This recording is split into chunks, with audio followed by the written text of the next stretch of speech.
Prologue, from the desk of J. Watson, June 10th, 1940. In the few magazines in which I have been published, my readers have come to expect a certain finality which comes with my writing.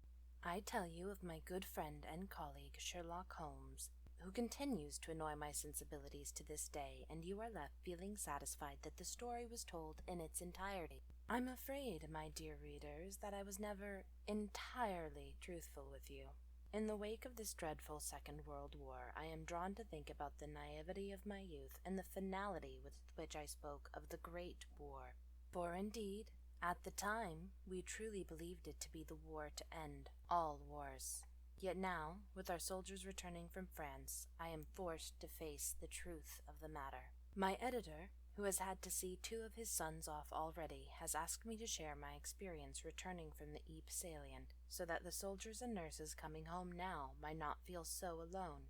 Truly, it is a duty that I must attend to, no matter how painful it is for me to share these memories, though it is not nearly so painful as if I had tried to share them when I first published the adventures of my friend, the great detective Sherlock Holmes. It is true that we now know far more about the effects of such horrors on the mind than we did 20 years ago, but it is also true that someone who understands you is worth more than the diagnosis of 10 psychiatrists.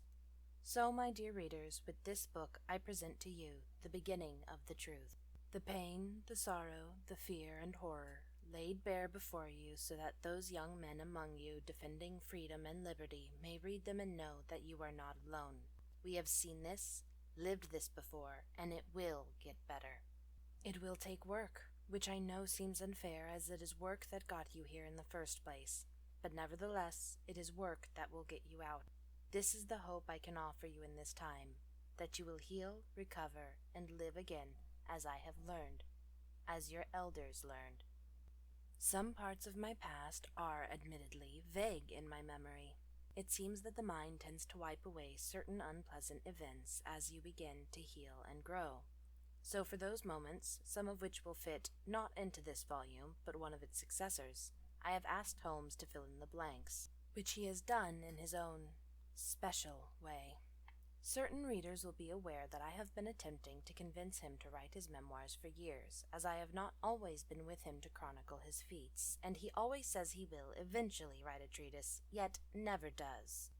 However, when I brought this project to his attention, though he said nothing initially, a week later he gave me a manuscript containing his recollection of certain events of which he knew I had hazy memory.